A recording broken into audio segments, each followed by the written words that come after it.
tamaa kwa mume inatokana na hiyo kifungo. Sikia sauti ya nabii na ufahamu wako na nyota yako. Nataka uwe tajiri sasa, uwe wa kwanza kwenye ukoo wao, uwe wa kwanza kwenye ukoo wao, ukawe msaada, uwe taa kwa jina la Yesu. Yeyote anayetumia nyota yako, ninaileta nyota yako, ninaileta nyota yako, naileta nyota yako. Na ufahamu, uko Singida toka,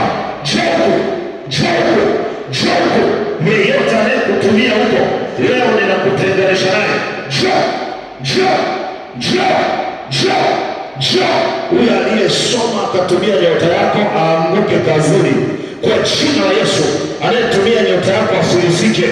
Anayetumia nyota yako ninampokonya leo, ninampokonya leo, ninampokonya leo. Aliyeko kazini amepandishwa cheo kwa sababu ya nyota yako, ninampokonya, ninampokonya nyota yako. Njoo kwa jina la Yesu. Kimbia haraka, kimbia uje, kimbia, fuata hiyo sauti, fuata sauti, chomoka kwenye mwili, chomoka kwenye mwili wa huyo mtu, chomoka kwenye huyo mwili anayetumia nyota yako mwanamke, chomoka, na akaanguke kazini huyo aliyekuwa anatumia nyota yako. Njoo kwa jina la Yesu. Njoo huku kwa watoto wako, njoo huku kwa mume wako, njoo huku kwenye familia yako, njoo na utajiri, njoo na elimu yako, njoo na ufahamu mkubwa. Njoo, toka huko leo, toka huko. Ninapokonya wachawi, ninapokonya anayetumia nyota. Yesu ataiona imani yako na yuko tayari kusamehe dhambi.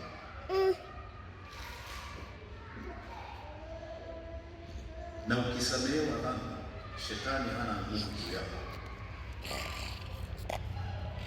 mapepo hayana nguvu juu yako, roho zinazotawala huko zitakuwa dhaifu, sababu utakuwa umeomba msamaha.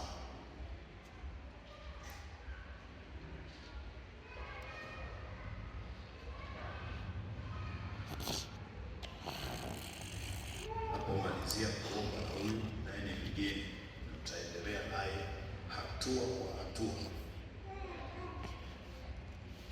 Kuna uchawi juu ya Yakobo wala uganga juu ya Israeli.